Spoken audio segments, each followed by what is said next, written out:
This is Law Bites, a podcast with Michael Geist. We have Facebook, Instagram, X.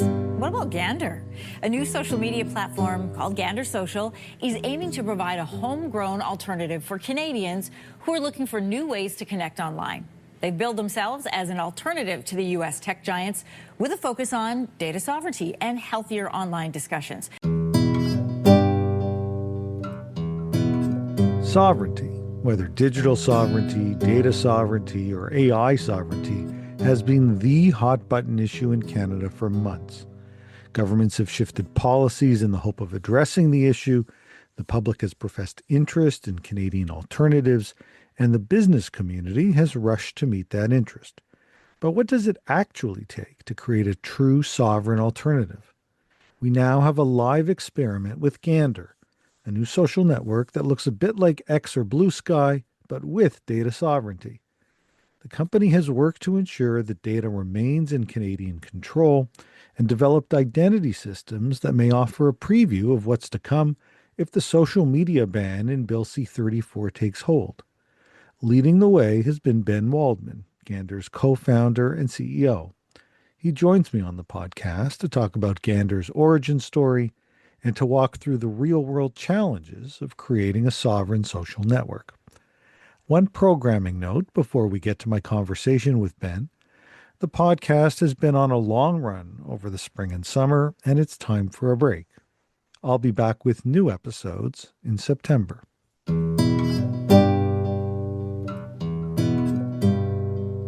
Ben, welcome to the podcast. Hey, glad to be here. We've talked about this long enough. I'm glad we got to finally do it. Yeah, so am I. I mean, this is one of the most, I think, really interesting digital social media stories going on in Canada, and so it's long overdue to have you come on and talk about it.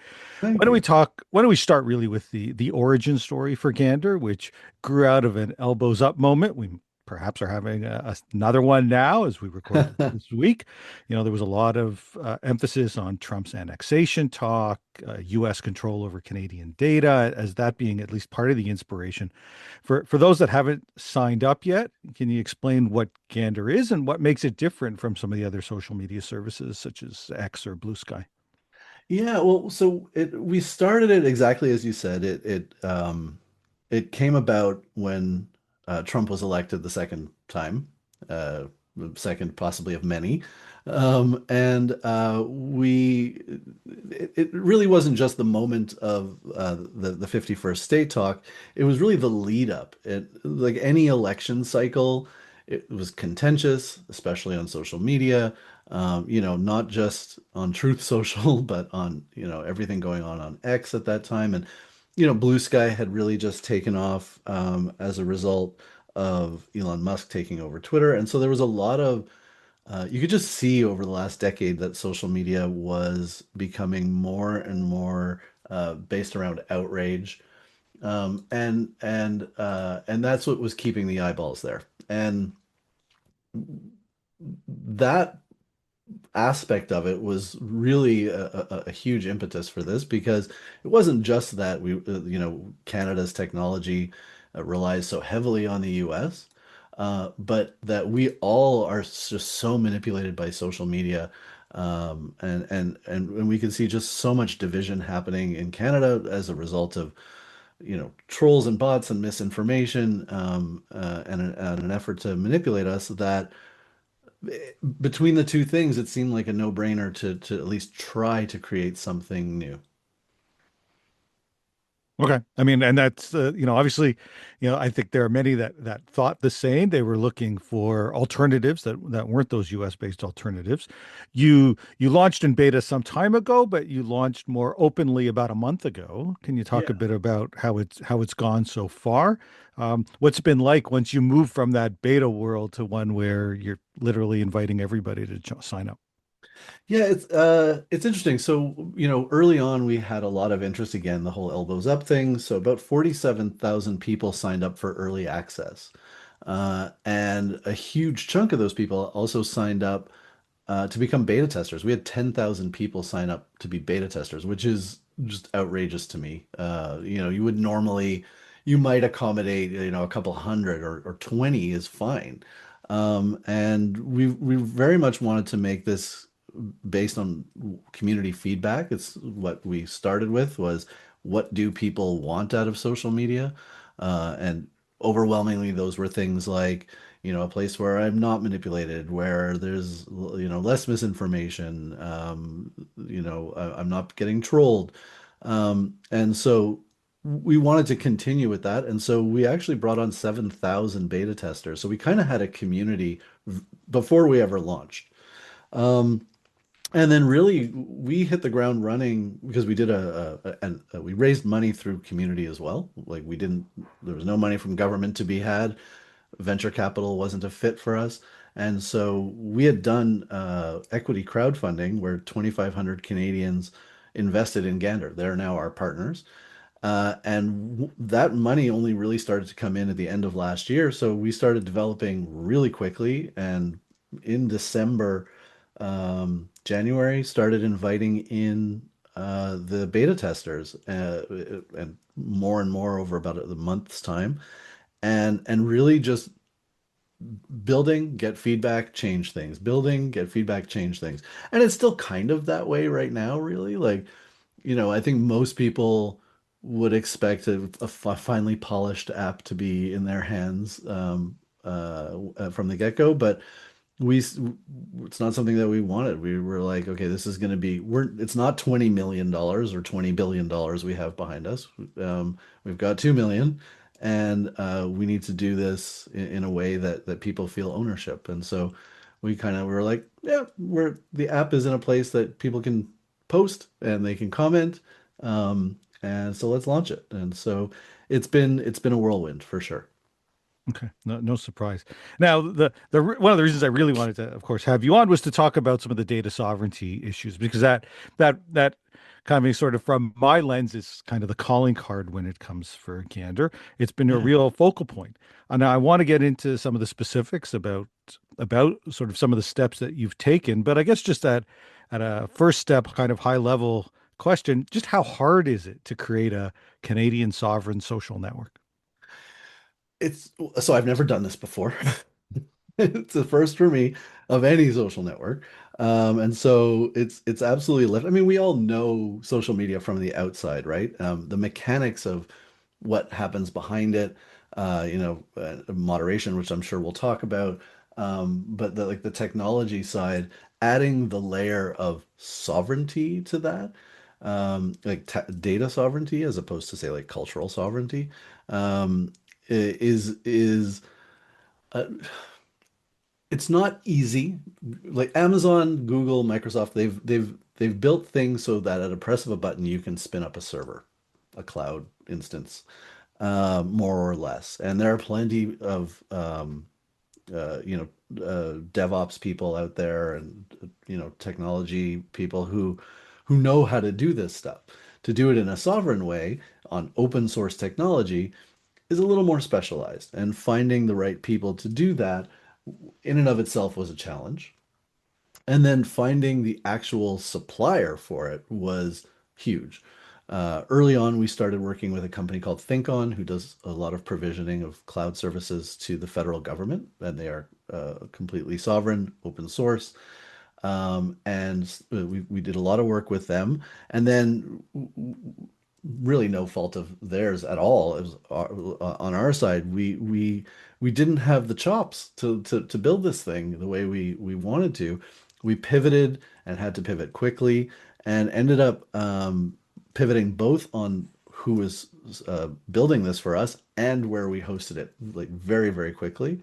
And so we're now working with both OVH Cloud, which is a French company with a Canadian arm, French from France, that has sovereign cloud here in Canada, also open source.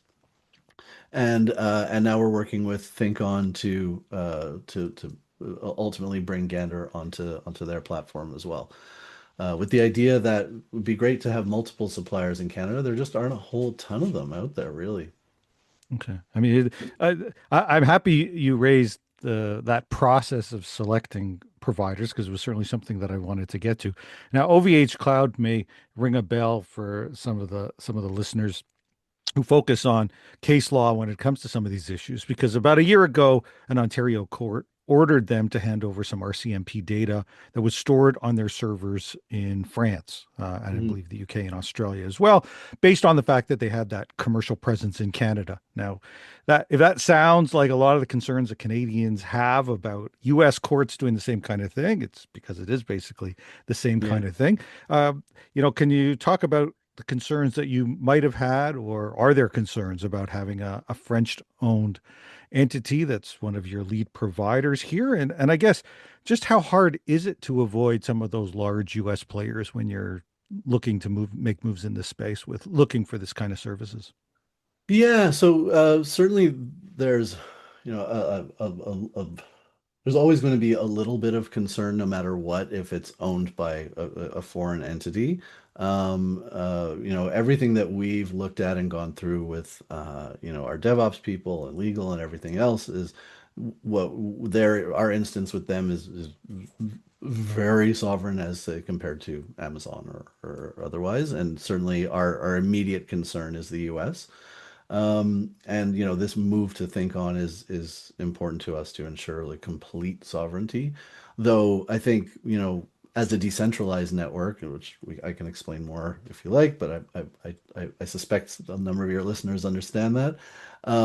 We're hoping that we can find enough balanced solutions across the country that others can participate in the network that we're building. Like this isn't all about Gander owning everything. It's quite the opposite. And so I think that right now OVH is a great solution. Could that change in the future? Absolutely. And then certainly companies like ThinkOn, of which there is only one ThinkOn. Like there really isn't a lot of people in Canada doing this. More and more are spinning up. Like I did just get an email from someone who's doing a sovereign Fediverse cloud supplier service in Montreal, I believe. And so more of these are turning up, and then a lot of them are just reselling ThinkOn as well. And so yeah, it's my the rant of my morning is that in the year since Donald Trump, a year plus since Donald Trump was elected, that we've been focused very much on cloud, and compute for AI, but building the infrastructure for everything else that we use day to day, where is it? Why are we not supporting this? And yeah, our hope is that more and more will come up. Okay, it's interesting. I mean, that question of how important infrastructure is as part of addressing data sovereignty concerns is an issue that I think comes up repeatedly as part of this debate. I mean, the OVH case, sort of a case in point. How much do you think location alone can address this issue, ensuring that you've got this in Canada, and how much of it is location plus, plus Oh, legal, plus regulatory, and the like? yeah, location matters almost nothing at all, really. It's I mean, unless you're prepared to, sever connections with the other nations, like, or pull a Cory Doctorow and just crack open the the source code and reverse engineer and really location doesn't matter as much as those laws because as soon as another country can open up your data with legal demands or just a stroke of a pen, doesn't matter where it is. And that's kind of what the internet is like anyway, right? Like it is not about a single place. And yeah, I do think that Canadian owned and Canadian controlled is more important. And I think by virtue of, protecting it from in a physical sense, having it in Canada is the logical thing. So yeah, it's a real challenge that we're up against.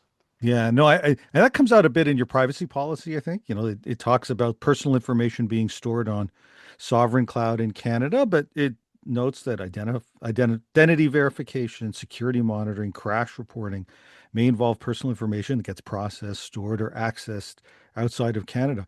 So, you know, I guess, I mean, you've made an obvious a choice here that kind of answers the question, but data sovereignty in terms of where the data flows are and where they are stored. Do you have to have a situation where everything's in Canada, or is it really more about effective control over that information wherever it happens to be located? Yeah, I think it's effective control. I mean, the reality is the internet, I mean, just our, for lack of a better term, let's call it fiber optic. I'm not much of a tech person when it comes to like the hardware of the internet. However, my understanding is that there are five points across the country where basically our Canadian internet flows through the US. And interestingly, I believe they are all cities or states where there are the presence of the NSA. And this is secondhand, and I'm completely, I may be wrong. I may be wrong, but that's how it was told to me. Um, and uh, but that's also the nature of the internet. This, it would be really sad if all we had was a Canadian internet and we couldn't, communicate with the outside world. That doesn't really do a lot of good. Um, and yeah, I think that ultimately it's not about isolation. It's about making sure that we have at least a base that is protected so that in the event of an actual true emergency, our data is here, our internet is here, and we can't be cut off by someone else. Yeah. Okay. So that's the data side. There's an identity side here that's quite interesting, I think, with Gander as well. Can you walk through what a user has to do in order to post on the service? I know there's real verification requirements. Can you describe what those are, and what kind of effect are you seeing in terms of some of the friction that might create? Yeah, there's definitely friction. There's no question. So when we started Gander, and eventually raised capital and everything, we knew that we were facing A, behemoths, B, a huge challenge in social media being, misinformation, bots, the rise of AI, and then of course people trolling. And we knew we wanted to create a space that was based in values that we all subscribe to by virtue of living in Canada, and have a space that's moderated in the spirit of the charter. So we can talk about more of that in a second. Um, but part of that was recognizing that there's no way a company of our size is going to start building AI to detect AI. And our moderation team is only ever going to be so big that we can hunt down every troll or, manually spot misinformation or even rely on a community to report this stuff for us entirely. And as a dad, the biggest thing for me was I do not want to wake up tomorrow and be in the news. Gander has been used as a place for grooming child sexual abuse material, for that kind of thing. Like it was immediate. No, I'd rather not do this than end up in that position. And so between all those things, we said, okay, so we've got to implement some verification here. Like we've got to come up with a way to do this that's as least invasive as possible, where we don't collect the data because we don't want to become a vector for cyber attacks or end up in the paper tomorrow with a leak of data, the same thing. And so we started looking at solutions. We came up with a couple of interesting ones that we thought we might be able to pull off, like to prove you're human, adult, and Canadian, because for now we're in Canada, we do plan to expand. Send us a toonie by Interac. In most provinces, I think all, you have to be, age of a majority to get to be able to use it.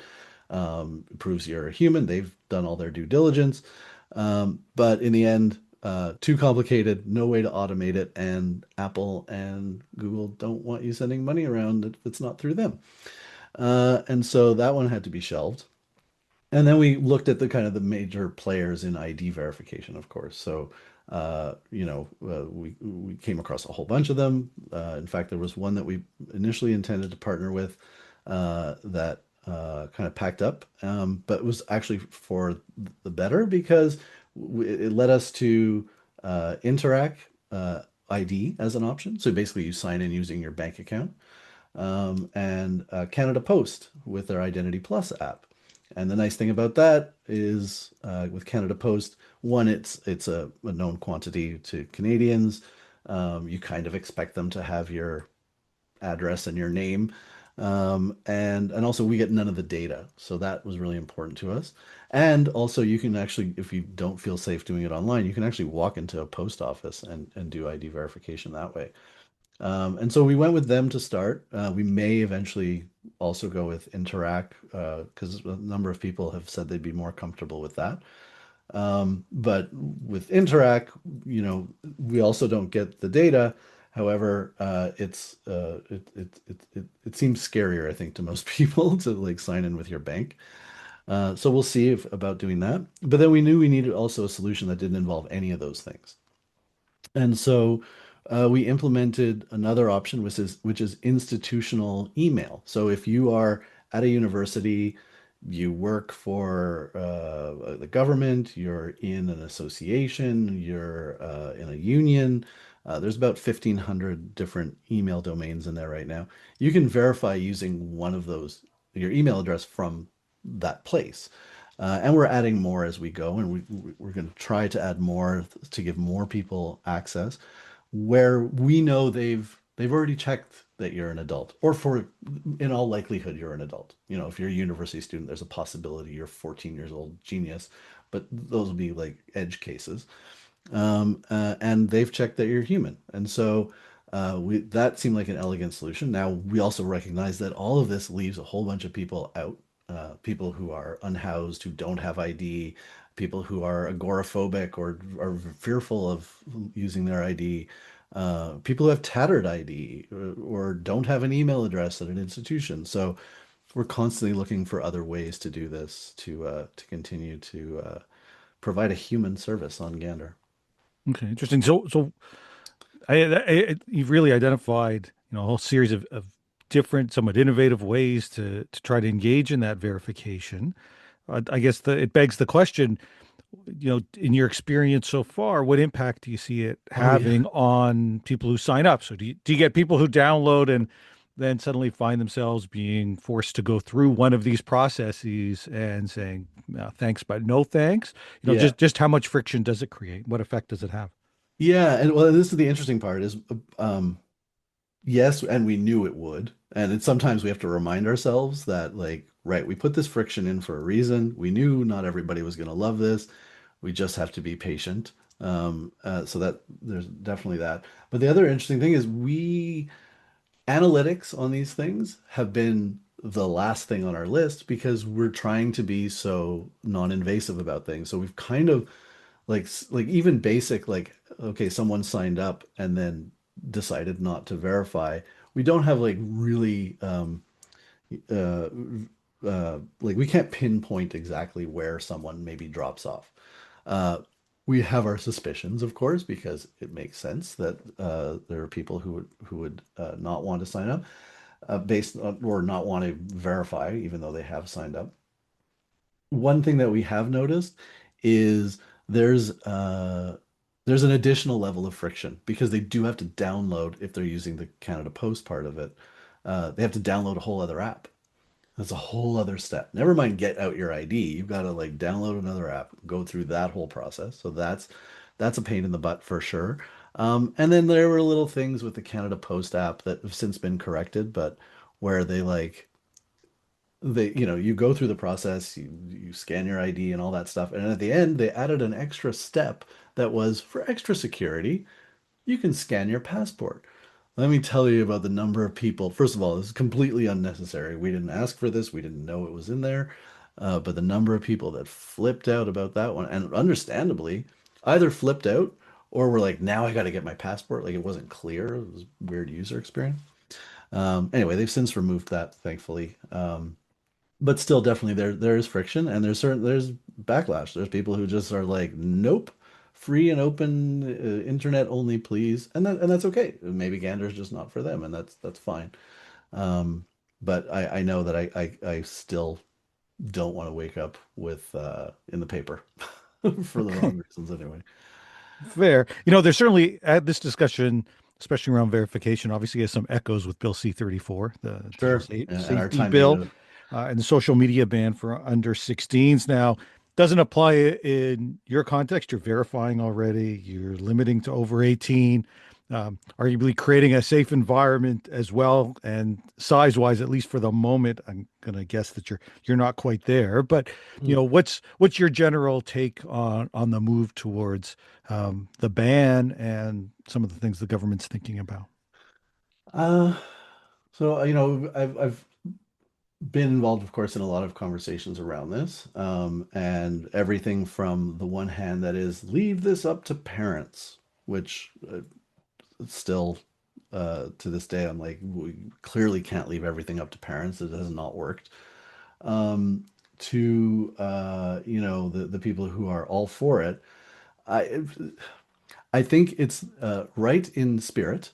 I think that handing over our data to the companies that are already manipulating and abusing of our data is a bad, bad, bad idea. Like this law should come with, doesn't have to be Canada Post, but some kind of sovereign and impartial, I don't know, something. And I know it's complicated because the moment government is involved, that becomes a challenge as well. But whether or using institutional emails like we have, there has to be other mechanisms. I do applaud the idea of pushing these companies to the platforms to make safer spaces overall, and giving that as a out. I think that's also a space for abuse. It's a little bit amorphous as to how that would be judged and against what. But yeah, certainly handing over data, like here, Facebook, you've only ever done good things with our data before. You didn't know specifically my name and address previous to this, but here you go. Take it. What could go wrong? Yeah. Fair enough. You're certainly not the first to raise that as an issue. And one of the concerns I think with the bill is the government, I don't think has really figured out that piece. And Yeah. so in Yeah. many ways, you've done the heavy lifting of trying to identify how to actually go ahead and do this, and identify Trying. challenges along the way. Doesn't feel like in the context of C-34, the government has figured any of that out. They just basically said, do it and leave the how for a later date. And the how is, as I think you're pointing out, is really can be really difficult. Mm-hmm. Two last questions I wanted to hit on. One with respect to the content. We know you engage active in moderation, and Gander viewed as sort of a nicer, safer environment.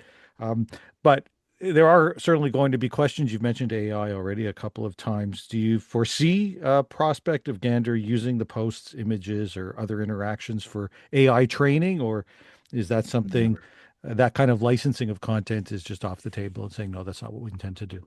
Until the community demands it, which I don't think will ever happen. No, no. Like we right now we use automated systems that go untrained for the purposes of like early moderation. And very specifically, they will not ever get trained. I could see us use like building our own small sovereign AI, and it would have to pass muster with the community for sure, for things like accessibility, like for creating a more accessible space. Like, we make it very clear to people that they should add alt text to their images when they're posting. And, it's a pain in the butt. It is like, it's a valuable thing that is also a pain in the butt. Is there an opportunity there to like train an AI that is specific to these purposes, that the community, open source and clearly labeled and everything else, that will never be used for other purposes, so that we can label those images and help users to do that and create a more accessible space? Maybe. We talk about like how can AI be used to help for things like accessibility or for moderation or cybersecurity and those kinds of things, but never for training for the purposes of creating content. That is the antithesis of what we want on Gander. Okay. No, and it certainly sounds consistent with what you've been describing, but it does lead me to, I guess, to my final question, and that's in many ways the economics of all of this. I Yeah. guess the fundamental question of whether or not a fully Viable. sovereign, independent social media network in Canada is financially sustainable at scale. So Yeah. AI training is out, surveillance advertising is out. I assume sale of personal information is out. Yep. What's the roadmap that allows you to sort of come up with an Yeah. answer about how you pay for a sovereign social network? Yeah. And I think the interesting, um, like all of those mechanisms that, are the common ones that we associate with social media. You're gonna, sell data, advertise, manipulate, all those things. Um, those are to keep billionaires billionaires. Those are to and make more of them, and investors like interested at all times. And nobody ever points out like the really fantastic chain of restaurants that, exists across the country that doesn't abuse of people, or, like I brought up the other day, Good Life Fitness, like a perfectly fantastic Canadian company that is doing really, really well. And I don't know anything about them in the background, but as far as, on the surface, I don't think there's anything wrong with us being like the small guy who's like providing a great service in Canada proudly. Um, our idea is to expand beyond that. We think that we're interoperable with Blue Sky, or that's what we're working on, is to ensure that the same with Eurosky and all those other networks, to be part of those networks. If all we're doing is providing a better space, and even a 500,000 people sign up and use it, is that a bad business? Is that a bad like it? I think we're too hung up on oh, could Gander be the next Facebook? I don't want it to be the next Facebook. And the only way to do that is to do all the things that Meta does. And I don't have a problem with being part of a global movement to decentralize social media and provide safer spaces for humans. And that's not a tagline I will ever write down, but that's effectively what we're doing. And I'm okay with that. I'm okay if, like, if, there are 500,000 more people, or a million, or whatever number, whose kids have a safe space to go when they turn 18. Well, I mean, that certainly sounds like an important objective, obviously, and a great aspiration. We'll see how all of this plays out, but at a minimum, this you're a trailblazer here, I think, largely because you are doing some of that heavy lifting around what a lot of people talk about in terms of what they're looking for from social media. What the government has highlighted is they view increasingly as a necessity, given some of the geopolitical risks that we see. You're demonstrating both how challenging it can be, and hopefully it'll work out in a way and shows that it's a hard path, but one that can succeed. Yeah, well, and hopefully we'll see some of them sign up. I'll tell you, like we've had a lot of like congratulations and well wishing and lip service, but I have yet to see any. I mean, I think there's a few like city councilors on Gander right now, but I would love to see some certainly some MPs and others get on there at some point here. Okay. All right. Well, that's a good way to close with a bit of a call out or Yeah, on some of those MPs. They were slow to move to Blue Sky initially too, yeah. and this one here, there's obviously a compelling story to be made. So Cool. thanks for the work that you've put in creating this, and thanks so much for joining me on the podcast. Oh, thanks so much for having me. It was great to see you again, and yeah, anytime.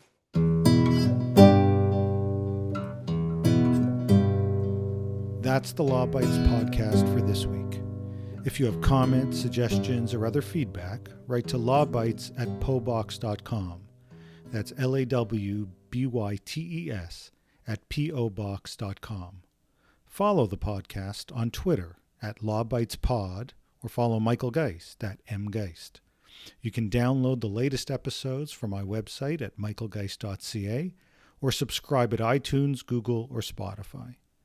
The Law Bites podcast is produced by Gerardo Lebron Laboy. Music by the Laboy brothers, Gerardo and Jose Lebron Laboy. Credit information for clips featured in this podcast can be found in the show notes at michaelgeist.ca. I'm Michael Geist. Thanks for listening, and see you next time.